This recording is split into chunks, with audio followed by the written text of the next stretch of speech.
Ashama harka fuuna akkam jirtu hordoftoota keenya kabajamoo oduu isiniif dhiyeessaa dursa matoota oduu isin biraan gaha. Gamtaan dhaabbilee miti mootummaa fi gargaarsa namoomaa Oromiyaa balaa namoomaa Oromiyaa keessaa fi xiyyeeffannaan akka laatamu waamicha dhiyeesse.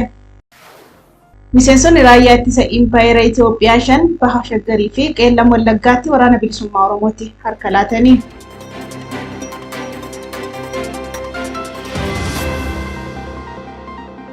Kunneen matoota oduu turanii amma gara bal'ina oduutti isin ceesisa. Gamtaan dhaabbilee miti mootummaa fi gargaarsa namoomaa Oromiyaa balaa namoomaa Oromiyaa keessaa xiyyeeffannaan akka laatamu waamicha dhiyeesse. Gamtaan dhaabbilee miti mootummaa fi jaarmiyoota gargaarsa namoomaa Oromiyaa 12 ta'an hammate Oromiyaa NGOs Humanitarian Alliance jedhamu ibsa waloo guraandhala 23 bara 2023 baaseen hongee fi beela Oromiyaatti mudateen lubbuun lammiilee fi loowwanii gaaga'aa jiruuf qooda fudhattoonni marti akka xiyyeeffannaa maluuf laatan waamicha dhiyeessee jira. Oromiyaa keessatti uummanni miliyoona 14 caalu sababa hongee fi waraanaan balaarra bu'ee gargaarsa namoomaa hatattamaa eeggataa jira kan jedhu tumsi jaarmiyoolee kanneenii. Rakkoon kun kaaba Oromiyaa godina Walloo dabalatee kutaalee Oromiyaa wal waraansii fi hongeen yeroo dheeraaf turerraa hubaatii cimaa dhaqqabsiisuu ibse.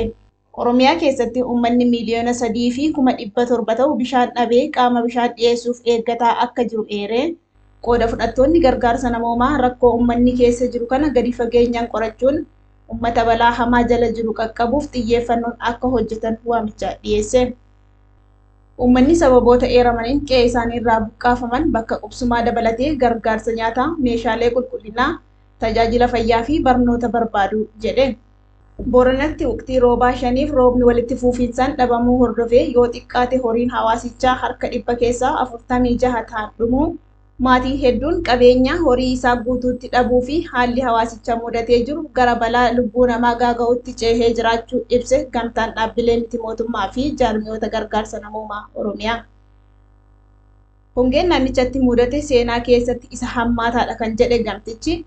Miidhaan hongee kanaan mudataa jiru keessumaa maanguddoota hawwanii fi daa'imman irratti akkaan hammaataa ta'uu ibsee hedduun hanqina nyaataa hamaaf saaxilamanii lubbuun gaaga'amu ifa godhe.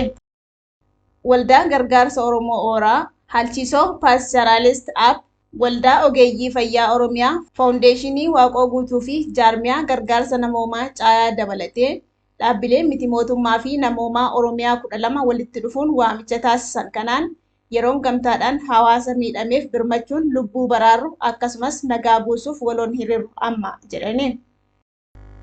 Miseensonni raayyaa ittisa Impaayera Itoophiyaa 5 baha Shaggarii fi Qeellam Wallaggaatti waraana bilisummaa Oromootti harka kennatanii. Godina baha Shaggar Ona Boosat keessatti guraandhala 23 bara 2023 miseensonni raayyaa ittisa Impaayeratti 3 mooraa magaalaa Boolee keessaa miliquun wobootti harka kennatanii jiru. Ilmaan Oromoo miseensota waraana biltsiginnaa ta'an kunneen qawwee AKM Turkii 2, doojii 1 fi hidhannoo 3 qabachuun wobootti harka kennatanii. Haaluma wal fakkaatuun guyyuma kana godina Qeellam Wallaggaa Ona Anfillootti loltoonni sirnichaa 2 qawwee AKM Turkii 2 hidhannoo guutuu waliin qabatanii mooraa diinaa cabsuun wobootti harka kennachuu gabaasni arraata biyyoolessaa ni addeessa.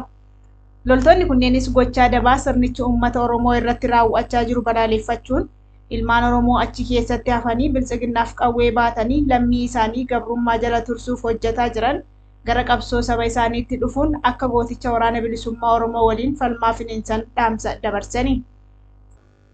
Beelli beellama namaaf hin laatu waan ta'eef Booranaaf waan dandeenyu maraan haa birmannuun dhaamsa keenya. Egaa hordoftoota keenya kabajamoo oduu keenya har'aaf qabnu kan maangoo labamee jira waan nu hordoftaniif galatoomaa jenna.